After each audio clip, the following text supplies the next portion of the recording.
Hey guys, I know I'm not in my usual setting, but you have to be creative when you have little ones, especially a newborn. So if you're not able to hear me, go ahead and turn on the captions. I really want to share my results with you as I have promised. So unfortunately, I did not succeed at having the VBAC or vaginal birth after 2 C-sections. I did everything I could and I feel very content about that. It just didn't turn out the way that I wanted it to, but I am healthy and baby's healthy, and that's what matters most. I actually went into labor on my exact due date.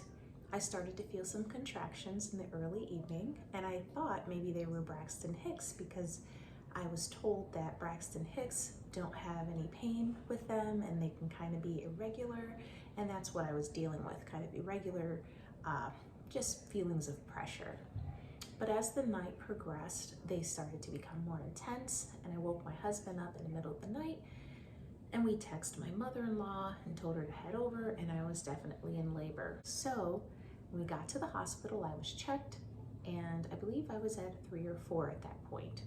I labored on at 4 centimeters for a while, and then I said I wanted the epidural. I was ready to take the pain medicine, even though my goal was to make it to 6 centimeters. I just felt like I couldn't bear it anymore. But the doctor told me that the anesthesiologist was not available. He had been called into an emergency C-section, so I had to wait. That is not something you want to hear when you are in labor and you've asked for pain medication. And I just continued on with my breathing techniques. My husband was helping me with something called counter pressure. If you ladies don't know what that is, definitely look it up because it can be very helpful during labor, and I was thankful to have my husband help me with that. It's basically someone applying pressure to your back or your hips during each contraction to relieve some of the pain. Finally, the anesthesiologist arrived and he gave me the epidural. The doctor said, this is a good time to check and see how far you've progressed. She checked me, I was at a 6. I was thrilled to be at a 6. In fact, when she said that, I asked her a second time, I said, what did you say? Where am I? And she said, you're at a 6. I said, wow. And I was just, it felt like a huge accomplishment because I had been told by at least 3 medical professionals that because of my 2 previous pregnancies, because I stopped dilating at 4 centimeters both times, they told me that it was unlikely that I would dilate any further. So we see now that that was not true. And I was thrilled about that, and I was also hopeful that I was really gonna do this. I was really gonna have that natural birth this time. So I did unfortunately stay at 6 for a certain amount of time, probably a few hours.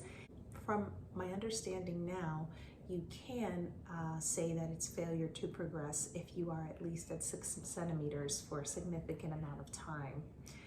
I can go ahead and link the article on failure to progress that I read that really helped me understand it below in the description if you're interested in that. So the doctor came in and said, she basically gave me an ultimatum, the doctor. She said, I can either break your water or give you Pitocin, but we have to get things moving along. Part of the reason that she wanted to move things along is because the baby was already showing some heart decelerations, and they weren't anything of concern. The doctor said at this point, you know, it's minimal, so it's not something she's concerned about, just something we wanted to keep monitoring. So I really didn't want any intervention, but I knew that I had to make the choice, and the doctor said, look, if you are looking to do more of a natural thing, then let's go ahead and break your water and let your body progress that way. So I agreed, and she broke my water. After she broke my water, she checked me, and I was at a 7, further than I had ever been before. So again, it boosted my confidence. I felt like I can do this. I stayed at a 7 for a while. The baby started showing signs of distress with every contraction. His decelerations were getting more intense, and the doctor said at this point, we've got to do a C-section. And of course, I agreed. I didn't want my son in jeopardy. If there's an emergency, go ahead and do that C-section. So I went ahead and did it. So that's my story.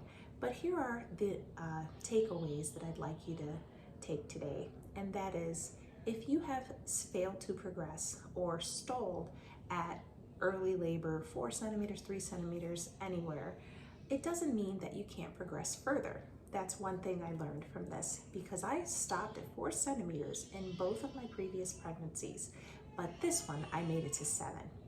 The next thing I learned from my experience is it is possible that the epidural does slow down your labor, because in each pregnancy I had, the first and second, I took that epidural at 4 centimeters. At this one, by force, I was forced to wait until 6 centimeters, until that anesthesiologist was available, and my body was able to get to 7. So there are mixed reviews on whether the epidural slows things down or not, but in my case, it looks like it was possible that the epidural had slowed things down.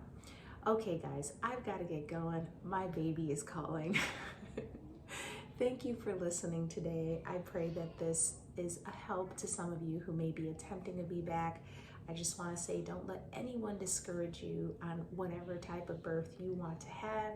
That is for you. I would recommend going natural, because I believe that's the way God intended for our bodies to do it. I think God knows best. Thanks guys. God bless.